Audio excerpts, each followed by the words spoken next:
Ndabahaye kaze hano ku Mibereho TV. Ndashima cyane ingene mubandanya mukurikirana ibiganiro bica hano ku Mibereho TV. Ndashima cyane n'ingene mubandanya mushigikira igikorwa cyo gutanga ibiganiro hano ku Mibereho TV mu gukora amabonema, ko ndabona ko abantu benshi bariko barakurikirana ibiganiro kandi mwongera mukora abonema menshi. Ndabibashimiye cyane. Imana ibandanye ibaha umugisha mu byanyu no mu banyu. Nuko uno munsi giye kuvugana ingene ushobora kwikunda canke kwiyitaho canke kwishishikara. Ndizera neza ko uko ikiganiro muza kucumviriza, ndizera ko muza gutahura ico nshatse kuvuga. Kwikunda, kwishishikara. Mu bisanzwe umuntu ntushobora kubaho utikunda, utiyitaho hama uronka uwundi muntu ashobora kukwitaho. Menya kwikunda, menya kwishira imbere, niho uzoshobora kuronka uwundi muntu ashobora kugukunda. Kandi ikindi naco, mu bisanzwe iyo utikunda nawe ntushobora kuronka iyo courage yo gukunda abandi bantu. Rero ndabasabye kugira ngo mukurikirane kino kiganiro. Ndizera neza ko hari ico kiza kubafasha. Ibintu bya mbere wohagarika, ibintu bitatu nshaka ko uhagarika kugira ngo ushobore kwikunda neza sawa, nuko wohagarika kwigereranya n'abandi bantu. Reka kwigereranya n'abandi bantu, kuko wewe ni wewe nyene. Imana yakuremye uri uko nyene umeze. Ntushobora kumera nka kanaka, ntushobora kuba umera neza nk'uko ameze. Wewe nyene menya kwiyitaho, wikunde, umenye ureke kwigereranya n'uwundi muntu, kuko Imana yakuremye uko nyene. Ikindi naco wohagarika gukora, reka kwibaza ko abantu bose bazogukunda. Menya neza ko utazigera ukundwa n'abantu bose. Nico gituma uwo mwanya wota uvuga ati reka ngirire neza canke meruku kugira abantu bose bankunde. Uwo mwanya reka kuwuta, ahubwo concentration yishire kuri wewe nyene. Ikindi naco wohagarika gukora, hagarika kwemera ibintu byose ubonye. Menya kuvuga ijambo oya ku bintu bimwe bimwe bidakenewe. Menya ko ukwiye gufata ingingo wewe nyene. Nimba ikintu udashaka kugikora, reka kugikora. Menya kuvuga oya ku bintu bimwe bimwe.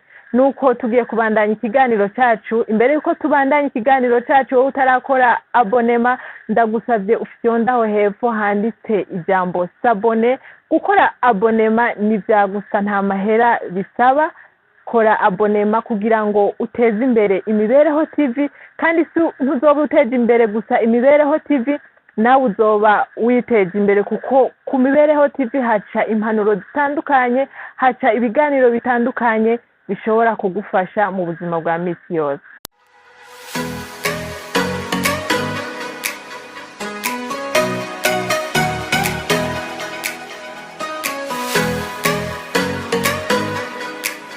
Tugiye kwigira hamwe ibintu bitanu bishobora kugufasha kubaho ushobora kwikunda neza. Ikintu cya mbere wokora nuko ukwiye gushima Imana. Igihe cyose ubyutse mu gatondo ugashimira Imana, ukaba ufise nk'ibintu bitatu ubwira Imana ati Imana warakoze kumpa iki canke kiriya. Akarorero urashobora kuvuga ati Mana ndagushima kuri uno muryango mwiza wampaye. Akandi karorero ushobora gukora, ndagushima ku magara meza mfise. Ikindi ushobora gukora, urashobora gushima uvuga ati Mana ndagushimira abagenzi beza wampaye. Ikintu cya kabiri ushobora gukora, hagarika imigenderanire n'abagenzi babi. Abagenzi babi noshobora kukubwira ati nibajya abagenzi bonona ingeso nziza wari usanzwe ufise, ugasanga ntiwahora ukora ikintu kibi ariko ugasanga uragikoze kubera wavyigiye ku bagenzi bawe. Hagarika abagenzi babi, bave mu buzima bwawe. Ntureke kubakunda, ugume ubakunda ariko ugerageze kubigiza inyuma cyane.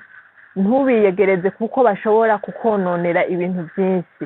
Ico naco ni ikintu wokora kugira ngo ubandanye wikunda, wiyitaho, kubera uba uriko uja mu nzira nziza.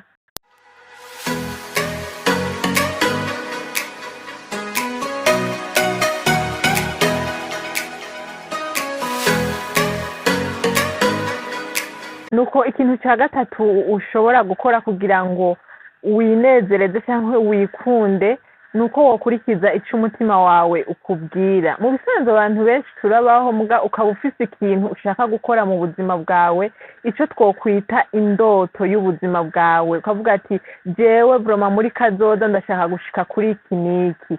Ihe uruhusha ukurikire icyo umutima wawe ukubwira kugira ngo ushobore gushika ku cyo ushaka. Niwakora uko uzoba uri kurinezereza kandi uzoba uriko urerekana ko wikunze, kuko uzoba ushaka gushika ku cyo wifuza gushikako. Ikintu cya kane woshobora gukora ni wihe imbabazi ku makosa wigeze gukora muri kahise. Mu bisanzwe kahise kaba karaheze, ntube ngaho guma uregreta uvuga ati narakoze kino kintu nariciye. No, gerageza wibagire kahise kugira ngo ushobore gutegura kazoza neza. Benshi usanga baboshwe na kahise bakanga gukora iki canke kiriya kuko bagize failure canke batashoboye gushika ku cyo bashaka muri kahise, bakabona ko ari amakosa bakoze. Gerageza wibagire kahise ibyaheze byaragiye, gerageza urabe ibiri imbere, wibabarire ubwo ati ndibabariye ku makosa nakoze muri kahise, reka mbandanye ubuzima neza ndabe kazoza keza.